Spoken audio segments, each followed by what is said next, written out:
So today's topic is Government of India Act 1935, which was a landmark piece of legislation enacted by British Parliament.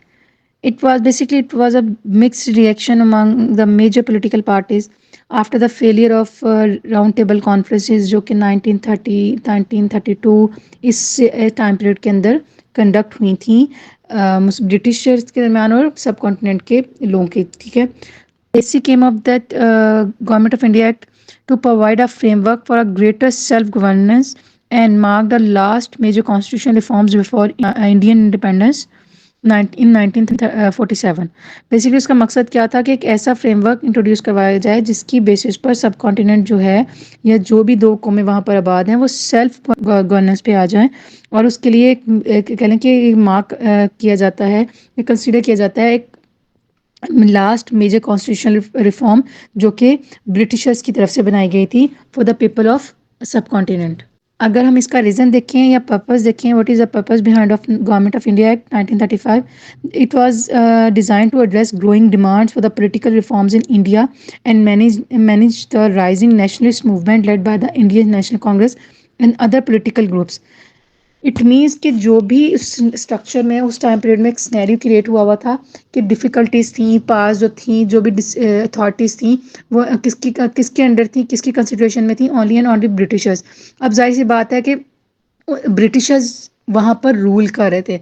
उनको नहीं पता था कि जो natives थे वहाँ पर रहने वाले सब कॉन्टिनेंट में उनको गवर्न करना, उनकी रिक्वायरमेंट्स, उनकी ईच एंड एवरीथिंग किस डायरेक्शन में होगी. तो इसमें नेशनलिस्ट मूवमेंट उस टाइम में एक कहने के जोर पकड़ रही थी या उस टाइम में वो चल रही थी नेशनलिस्ट मूवमेंट. तो उसका पर्पस क्या था कि हमारे लिए, हमें अपनी बेसिस के लिए या हमें अपने लोगों के लिए हमें सेल्फ गवर्नेंस का स्ट्रक्चर दिया जाए. तो उस बेसिस पर या पावर को डिसेंट्रलाइज किया जाए कि जो ब्रिटिशर्स जो कानून बनाया जा रहा है जो भी उसमें इख्तियार हमें भी दिए जाएं कि हम अपने मुताबिक, अपने लोगों के मुताबिक उनकी पॉलिसी मेकिंग कर सकें, पावर को यूटिलाइज कर सकें.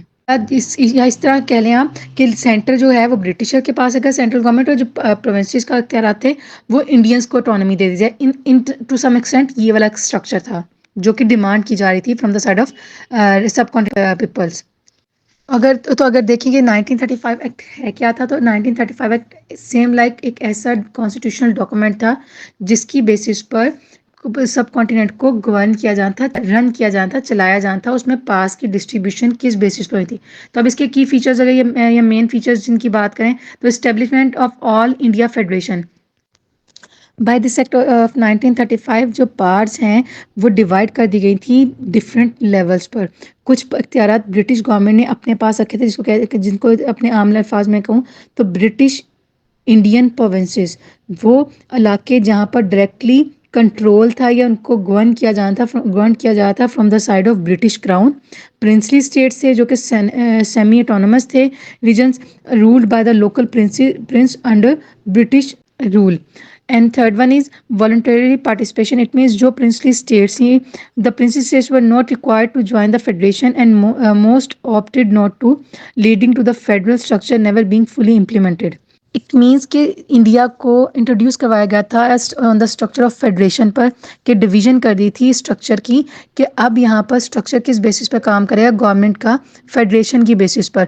पावर जो सेंट्रल गवर्नमेंट होगी वो ब्रिटिशर्स के पास होगी, ब्रिटिश गवर्नमेंट के पास होगी, वो अपने इख्तियारात डिस्ट्रीब्यूट करेगा ऑन द लोकल लेवल या प्रोविंशियल लेवल. ठीक है, उसमें ने कह दिया कि बेसिक जो मेजर थे वो govern rule by the crown.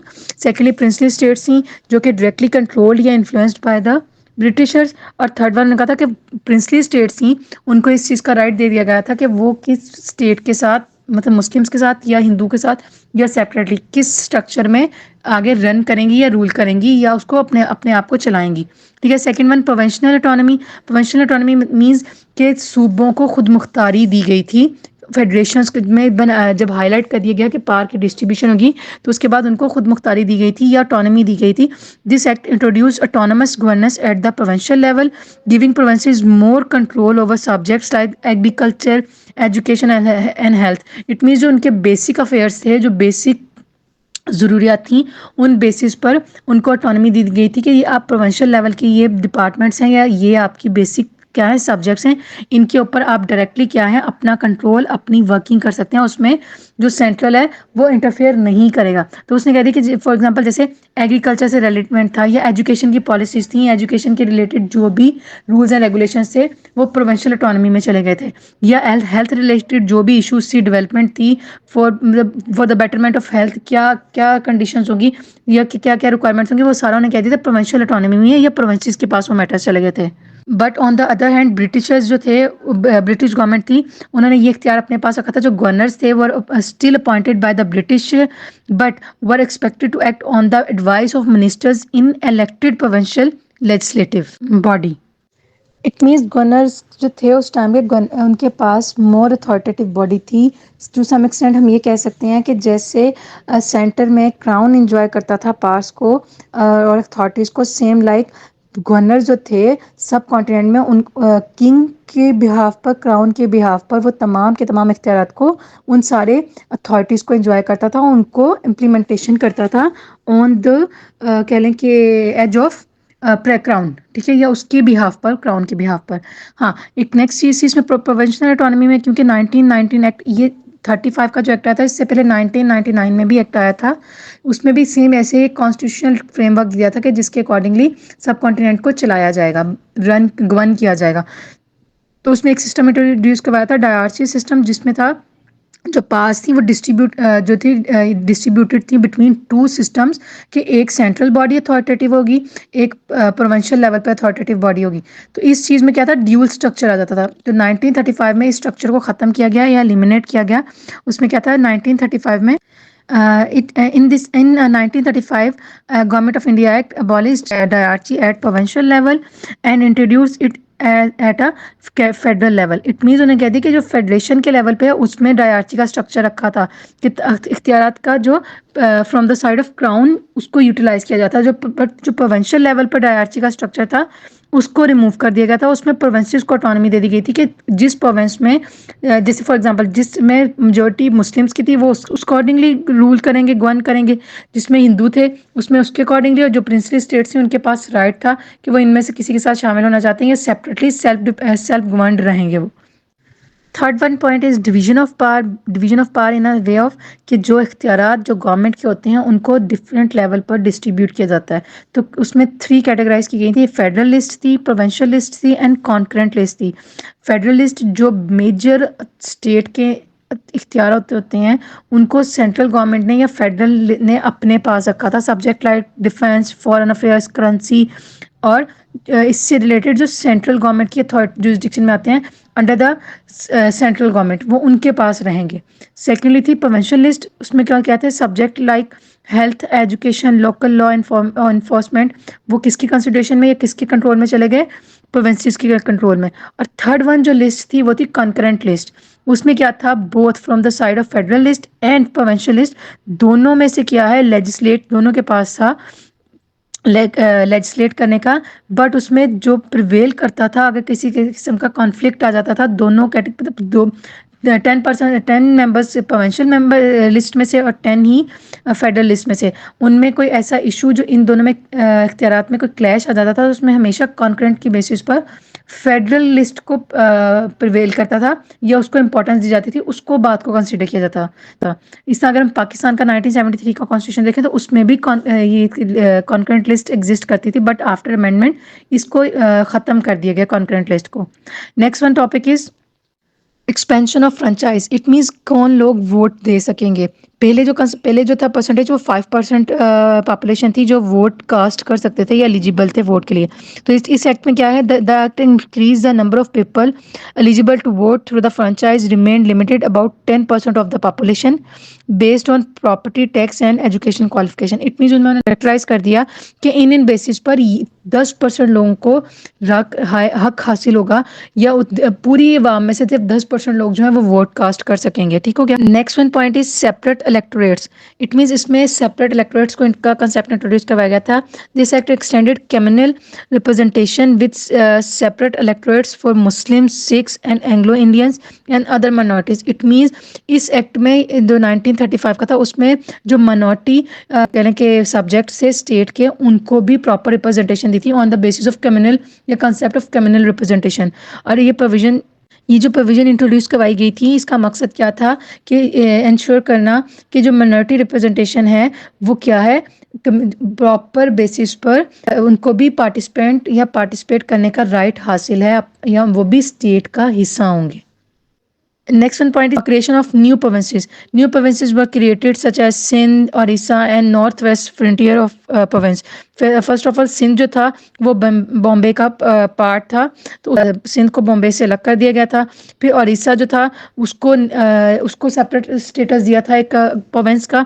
And north west frontier province जो था उसको ग्रांट किया गया था फुली प्रोविंशियल. अभी के बाद ये प्रॉपर वे में क्या है, अभी एक प्रोविंस है. पहले वो is a part of some other province और सम अदर ऑटोनमस रीजन, लेकिन बाद में उसको सेपरेट स्टेटस दे दिया था एज ए प्रोविंस का. Next point is creation of federal government. Yes, उसमें इस एक्ट में इस्टेब्लिश किया गया था the concept of federal court of India, जो कि किस पर्पस के लिए बनाया गया था कि to resolve the disputes between provinces and between provinces and central government.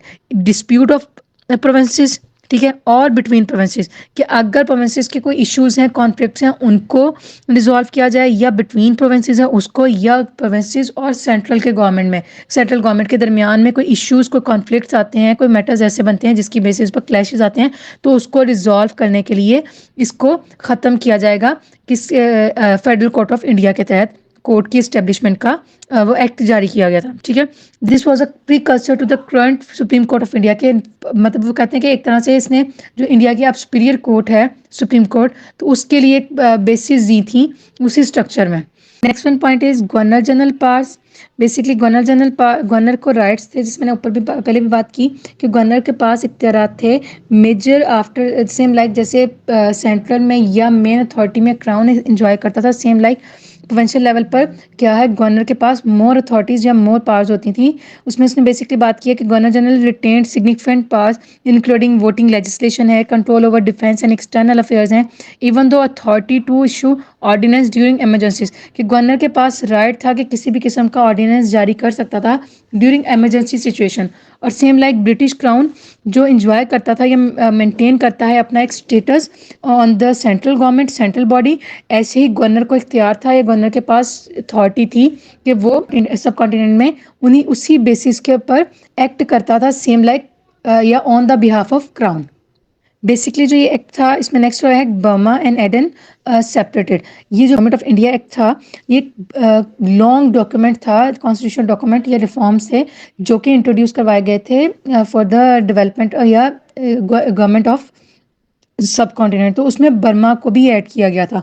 तो उसको बाद में इसको पार्टीशनाइज किया गया था कि इस डॉक्यूमेंट को दो हिस्सों में डिवाइड कर दिया था, British act of Burma and British Indian act. ठीक है, तो जो इसमें कहा है that separated Burma from British India and make it separate colony.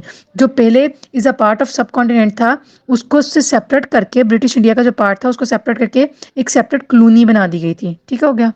Next one point था जी bicameral legislation. Basically bicameral legislation it means legislative body को डिवाइड कर दिया गया था टू डिफरेंट स्ट्रक्चर्स में या दो डिफरेंट हाउसेज में. फर्स्ट वन जो थी वो अपर हाउस था, काउंसिल ऑफ स्टेट्स था, और सेकंड वन था फेडरल असेंबली जिसको लोअर हाउस कहते थे. उसमें क्या था, फेडरल काउंसिल ऑफ स्टेट्स जो अपर हाउस था, member were partly elected and partly nominated, कि उसमें 50% कह लें कि या फिर किसी हद तक कुछ उसमें इलेक्टेड रिप्रेजेंटेटिव होते थे, कुछ नॉमिनेट किए जाते थे.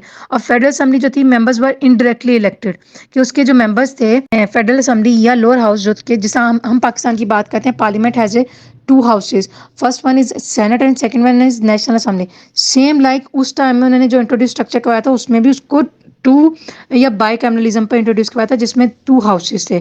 जो कि इस सिस्टम को इंट्रोड्यूस करवाने का मकसद क्या था, कि बेसिकली इसका मकसद या एम ये था कि प्रोवाइड करना कि रिप्रेजेंटेशन, इनडायरेक्टली रिप्रेजेंटेशन तो कह रहे थे कि हिंदुओं को भी मिल जाएगी, माइनॉरिटीज़ को भी मिल जाएगी, लेकिन उसको दूसरा फिर नॉमिनेशन की बेसिस पर, इंडायरेक्टली इलेक्शंस की बेसिस पर उसको रिस्ट्रिक्ट भी किया गया था या लिमिटेड भी किया गया था इन इट्स डेमोक्रेटिक नॉर्म्स या इन इट्स डेमोक्रेटिक स्कोप. ये तो थे इसके की फीचर्स या मेन फीचर्स जो कि गवर्नमेंट ऑफ इंडिया एक्ट 1935 के थे। अब अगर इसको हम देखें कि इसकी सिग्निफिकेंस ऑफ एक्ट जो 1935 थी उसका क्या था। First one is foundation of future constitution. It means कि इसके बाद जो 1947 में both India and Pakistan separate हुए थे एक न्यू स्टेट के तौर पर, तो उसने कहता है the government of India act 1935 served as the basis for constitutions of both India and Pakistan. India ने 1949 में अपना कॉन्स्टिट्यूशन बनाया था, उसको बेसिस बना के किस पे, 1935 एक्ट की बेसिस पर। और पाकिस्तान ने जब 1956 में अपना कॉन्स्टिट्यूशन इंट्रोड्यूस करवाया था, फर्स्ट कॉन्स्टिट्यूशन, उसमें बेसिस बनाई थी 1935 के एक्ट को। Second one is limited autonomy. Although it provided autonomy at the like provincial level and the central government remained under the British control, that is reflected the limited nature of that act। इसमें indirectly उनका क्या मकसद क्या था कि उन्होंने इख्तियार तो दे दिया, ऑटोनॉमी तो दे दी सूबों प्रोविंसेस को या सूबों को या यूनिट्स को, लेकिन इनडायरेक्टली उसको लिमिटेड नेचर में रखा। मेजर इख्तियार आप कहते हैं जी प्रोविंस हमने को ऑटोनॉमी दे दी है कि हेल्थ में केयर में फलां फलां ये कर लें, लेकिन इनडायरेक्टली सेंट्रल गवर्नमेंट में कैप्चर किसको, सेंट्रल गवर्नमेंट को कैप्चर रखा ब्रिटिश गवर्नमेंट ने अपने पास। Next one communal representation. Basically अगर देखा जाए जो कम्युनल रिप्रेजेंटेशन दी थी सिख मुस्लिम्स और अदर माइनॉरिटीज़ को, इस चीज़ ने फ्यूल ऐड किया था to separatist movement for Pakistan and India का जो एक चीज़ थी ना 1947 में का उसकी पार्टीशन का, कहने के किसने फ्यूल ऐड कर दिया था कि 1935 के एक्ट में जो रिप्रेजेंटेशन दी गई थी on the basis of communal basis. ठीक है, next one is stepping stone to the independence. Yes of course हम किस इस चीज़ को कंसिडर करते हैं जो ये एक्ट है इसकी इम्प्लीमेंटेशन के बाद, इसकी इंट्रोडक्शन के बाद जो सब कॉन्टिनेंट के लोग थे, पब्लिक थी, उनमें इस चीज़ की कह लें कि एक ओवर डायरेक्शन मिल गई थी कि हमें क्या है सेपरेटली क्या करना है, एक स्टेट के तौर पर स्ट्रक्चर के तौर पर इंट्रोड्यूस करवाना है अपने आप को। वो इंडियंस थे चाहे वो पाकिस्तानी थे और मुस्लिम्स थे। और लास्ट वन कह लें या फिर इसको ऐड कर देती हूँ, फेलियर ऑफ फेडरल स्कीम जो उन्होंने इंट्रोड्यूस करवाई थी ऑल इंडिया फेडरेशन। जो मैंने सबसे पहले इस टॉपिक के स्टार्ट में उसका फर्स्ट पॉइंट मेजर फीचर दिया कि उसमें ऑल इंडिया फेडरेशन को इंट्रोड्यूस, कंसेप्ट को, डिवीजन ऑफ पावर को इंट्रोड्यूस करवाया गया था। तो उसमें अगर देखा जाए तो वो कहते हैं कि कभी भी इन एक्चुअल वो प्रैक्टिस नहीं हो सकी थी उस डायरेक्शन में, जिस डायरेक्शन में ब्रिटिश इंडिया ने ये जो एक्ट इंट्रोड्यूस करवाया था उसके तहत। क्यों वो कहते हैं कि जो प्रिंसली स्टेट्स थी उन्होंने रिफ्यूज़ कर दिया था इस स्ट्रक्चर को ज्वाइन करने से या उसका पार्ट बनने से। और ये तो टॉपिक था बेसिक आपका, इसमें उसकी मेजर फीचर्स हो गए और ये इसकी सिग्निफिकेंस होगी। अगर इसको मैं वाइंड अप करूँ इस कॉन्सेप्ट को, तो इसमें ये था कि जो गवर्नमेंट ऑफ इंडिया एक्ट था एक तरह से क्या था, एक स्टेप टूवर्ड्स था सेल्फ गवर्नेंस की तरफ या सेल्फ गवर्नमेंट की तरफ फ्रॉम द साइड ऑफ, जो कि डिमांड कर रहे थे पीपल ऑफ सब कॉन्टिनेंट कि हमें हमारे मुताबिक अपने कॉन्टिनेंट को, अपने लोगों को चलाना है उस एक स्ट्रक्चर की बेसिस पर। और उसी एक स्ट्रक्चर ने एक नई वेव क्रिएट की थी या डायरेक्शन दी थी सेपरेशन ऑफ सब कॉन्टिनेंट या पार्टीशन ऑफ सब कॉन्टिनेंट की। Thank you.